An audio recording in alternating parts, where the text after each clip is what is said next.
নমস্কার বন্ধুরা, কেমন আছেন সবাই? গল্প যেখানে সত্যি চ্যানেলের আরেকটি নতুন গল্পে আবারও আপনাদের সকলকে স্বাগত জানাই। আজকে বলবো হেমাঙ্গ বিশ্বাসের গল্প।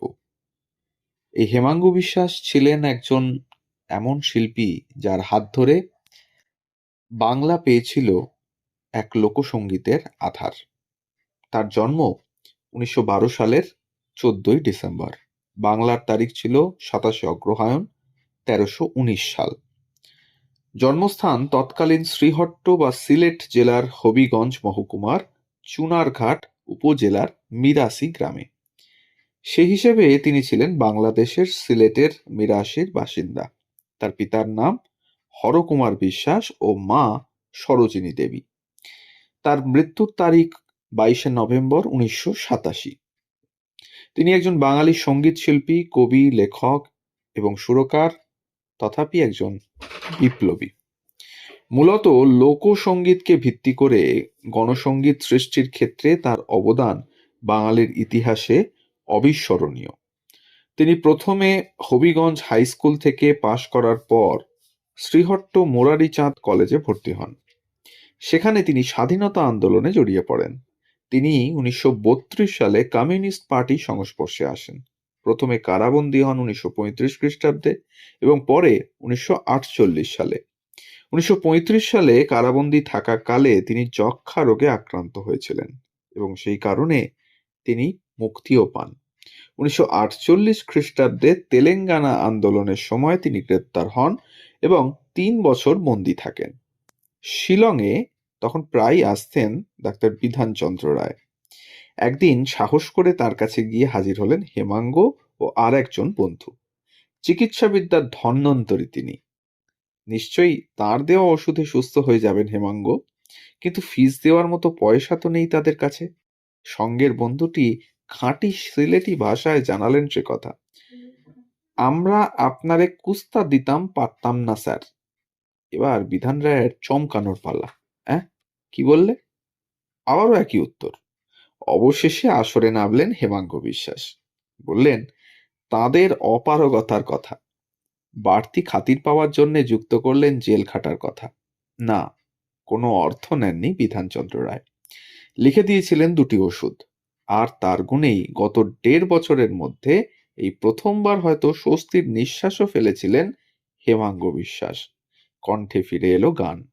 কষ্ট হতো, খুব কষ্ট, কিন্তু কোনো চিন্তা নেই। বিধান রায়ের ওষুধ আছে তো তার সঙ্গে। কষ্ট গোপন করেই চলতো গানের আসর। স্বাভাবিকভাবেই শরীর ভাঙতে বেশি দিন লাগলো না। গান তো দূরের কথা, কথা পর্যন্ত বন্ধ। শরীরে আর যেন কোনো জোরই অবশিষ্ট ছিল না। টিবি রোগের ভয় তখন হার মানাতো ভূতের ভয়কেও। দ্রুত তাকে পাঠিয়ে দেওয়া হলো কলকাতার KS রায় টিবি হাসপাতালে। এরও প্রতিষ্ঠাতা ডক্টর বিধানচন্দ্র রায়, এবং সেখানেই চিকিৎসা শুরু হলো হেমাঙ্গের। সে এক যন্ত্রণাদায়ক প্রক্রিয়া। সারাদিন শ্বাসকষ্ট, রাত্রি নিদ্রাহীন, আর প্রতিদিনই কোনো না কোনো রোগীর মৃত্যু সংবাদ। তবু তো মানুষ খড়কুটো ধরেও বাঁচতে চায়। মৃত্যু যাদের ঘনিষ্ঠ, জীবন তাদের কাছে আরো বেশি প্রিয়। তাদের মধ্যেই গড়ে উঠল বন্ধুত্ব।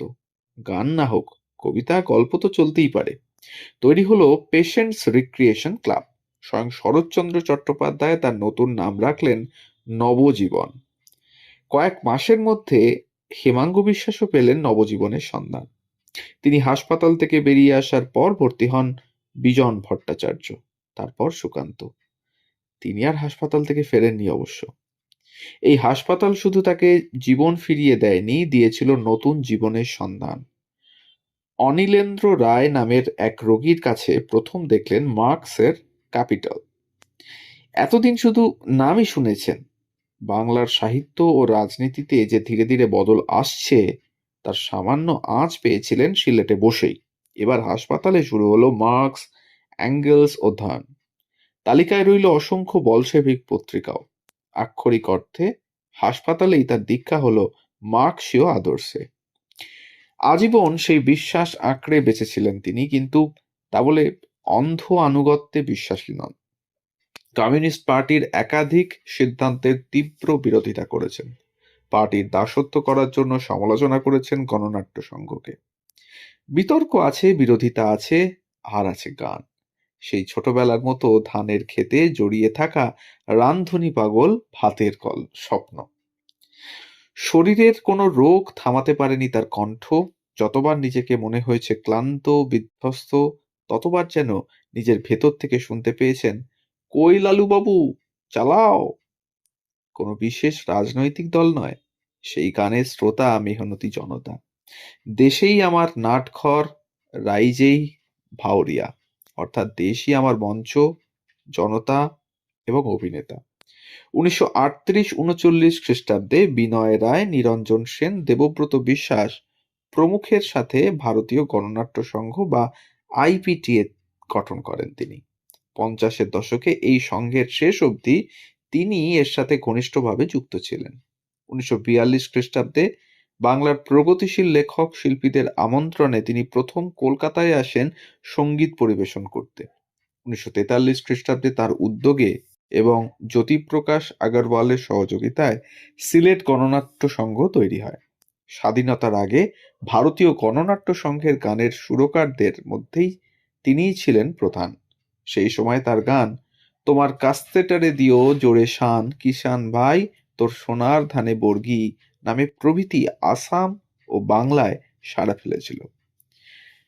আসামে তার সহযোগী ছিলেন বিনোদ বিহারী চক্রবর্তী, সাহিত্যিক অশোক বিজয় রাহা, সেতার বাদক কুমুদ গোস্বামী প্রভৃতি। 60-এর দশকে সোভিয়েত দেশ পত্রিকায় সম্পাদকীয় দপ্তরে কাজ করার সময় কর্তৃপক্ষের সঙ্গে মতপার্থক্য হলে তিনি কাজ ত্যাগ করেন। চীন ভারত মৈত্রীর ক্ষেত্রে তার ভূমিকাও ছিল অনস্বীকার্য। দুবার তিনি চীনেও গিয়েছিলেন। চীনা ভাষায় তার অনেক গানও আছে। মাস সিঙ্গার্স নামে নিজের দল গঠন করে জীবনের শেষ দিকেও তিনি গ্রামান্তর ঘুরে ঘুরে গান গেয়ে বেরিয়েছেন। তিনি কল্লোল, তীর, লাল লণ্ঠন প্রভৃতি নাটকের সঙ্গীত পরিচালকও ছিলেন। লাল লণ্ঠন নাটকে তিনি বিভিন্ন চীনা সুর ব্যবহার করেছিলেন। একজন সৃজনশীল সুরকার হিসেবে তিনি জনমানুষের জীবনের সুরকে তার গানে ধারণ করেছিলেন।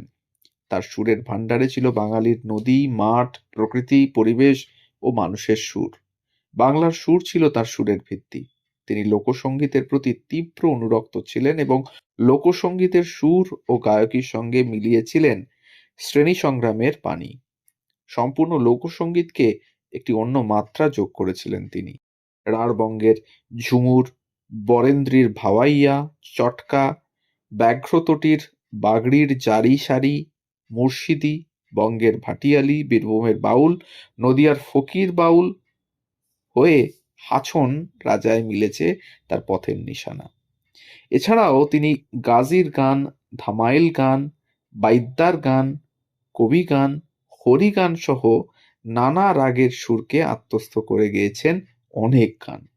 এ পৃথিবীর স্রষ্টা শ্রমিক কৃষকের শ্রম ঘাম থেকে তিনি গানকে খুঁজে নিয়েছেন। তিনি বলেছেন, আমি কৃষক আন্দোলনের সাথে যুক্ত ছিলাম, লেখক শিল্পী হিসেবে কমিউনিস্ট পার্টিতে আসিনি। গান লিখেছি সরাসরি কৃষক আন্দোলনের প্রেরণা থেকে, আবার কৃষক আন্দোলনকে সাহায্য করার জন্য। তিনি আরো বলেছেন, আমার অধিকাংশ গানের সুর উৎপাদনকারী শ্রমজীবী জনগণের সৃষ্টি। আমার গান আমার একা সৃষ্টি নয়, একটা আন্দোলনের সৃষ্টি। তিনি নিজ দেশের গণসুরকে যেমন ব্যবহার করেছেন গানে, তেমনি চীন, সোভিয়েত ইউনিয়ন সহ বেশ কিছু দেশের জনসুরকেও কাজে লাগিয়েছিলেন। হেমাঙ্গু বিশ্বাস জন্মেছিলেন এক মানব শিশু হিসেবে এবং ধীরে ধীরে পার্টি ও নিজের চেষ্টায় তিনি হয়ে উঠেছিলেন একজন বিপ্লবী। বিপ্লবী চিন্তা তার শিল্পী জীবনকে বিকশিত করেছে। তার শিল্পী হয়ে ওঠার ইতিহাস তিনি লিখেছেন নিজেই। আমার পার্টিতে এসেছিলাম গান করার জন্য নয়, বিপ্লব করার জন্য। পার্টিতে যখন এসেছিলেন তখন সত্যি কথা বলতে বিপ্লবের ক্ষেত্রে সাংস্কৃতিক বাহিনীরও যে সশস্ত্র বাহিনীর মতোই প্রয়োজন, মাওয়ের এই তত্ত্ব তিনি জানতেন না।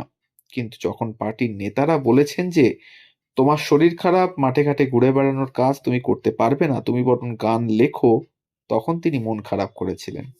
কিন্তু গান লিখে যখন দেখলেন সেই গানগুলো জনপ্রিয় হয়েছে, কৃষকেরা তার গান লুফা নিতেছে, তখন তার খুব আনন্দ হতো। তার মনে পড়ত মায়াকোভস্কির সেই কবিতার কথা, how beautiful I will. Hemanga Biswas প্রসঙ্গে সলিল চৌধুরী একবার বলেছিলেন, কাশ্মীর থেকে কন্যাকুমারী, গঙ্গা থেকে ভোলগার হাওয়ায় ছোটে হেমাঙ্গ বিশ্বাসের গানের কথা। গানের সুর মানুষকে উদ্বুদ্ধ করে, করে উত্তেজিত।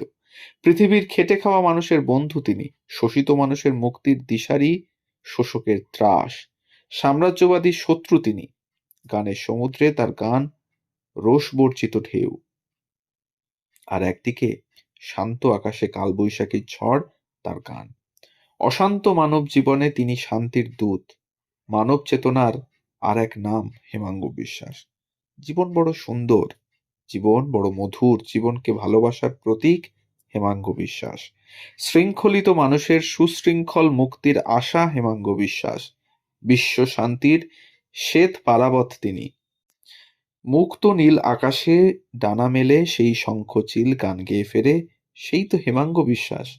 কেরানির কলম তিনি, শ্রমিকের হাতুড়ি তিনি, কৃষকের কাস্তে তিনি, ধানের সোনালী শীষের নাম হেমাঙ্গ বিশ্বাস।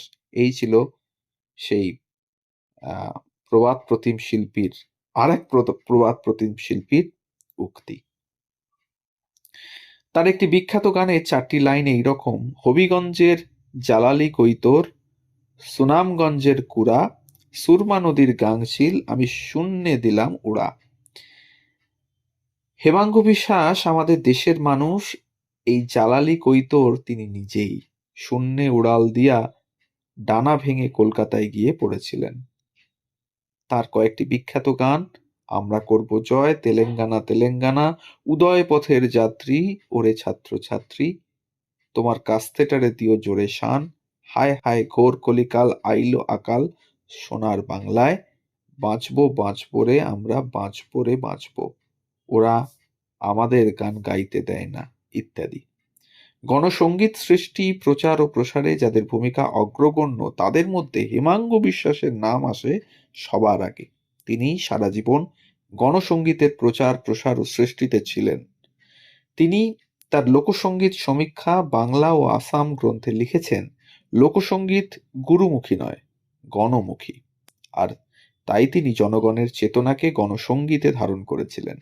হেমাঙ্গ বিশ্বাস লিখেছেন, লোকসঙ্গীত একটি দেশজ প্রচলিত আর্ট ফর্ম, যা একান্তই মানুষ থেকে জন্ম নিয়ে স্বীয় ভৌগোলিক সীমায় যুগ যুগ ধরে প্রবাহমান।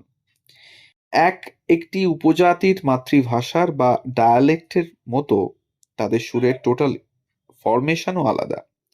যদিও হিউম্যান বেসিক ফিলিংস গুলো সর্বত্রই এক, তথাপি পাহাড়, নদী, সাগর, উপত্যকা, মরুভূমি ও মানুষের বিভিন্ন শ্রম প্রক্রিয়ায় প্রভাব এসে পড়ে, সুরের আঞ্চলিক প্রভেদ আনে। গণসঙ্গীত কিন্তু ভিন্ন জিনিস।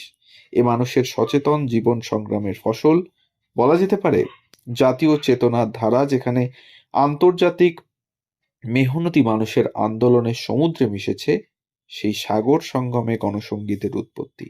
এর ফর্ম বা আঙ্গিক ভিন্ন হতে পারে, কিন্তু কন্টেন্ট বা ভাব একতাবদ্ধ।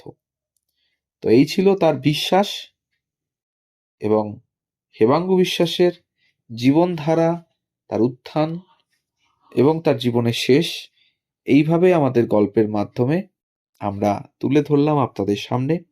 কুর্নিশ জানাই এই ধরনের শিল্পীদের, যারা জন্ম নিয়েছিলেন তথাপি অবিভক্ত বাংলায়, এবং বাংলার বুকে তারা সাহিত্যের দিকে এবং সমাজকে উন্নতিকরের দিকে এতটা দায়িত্ব নিয়েছিলেন।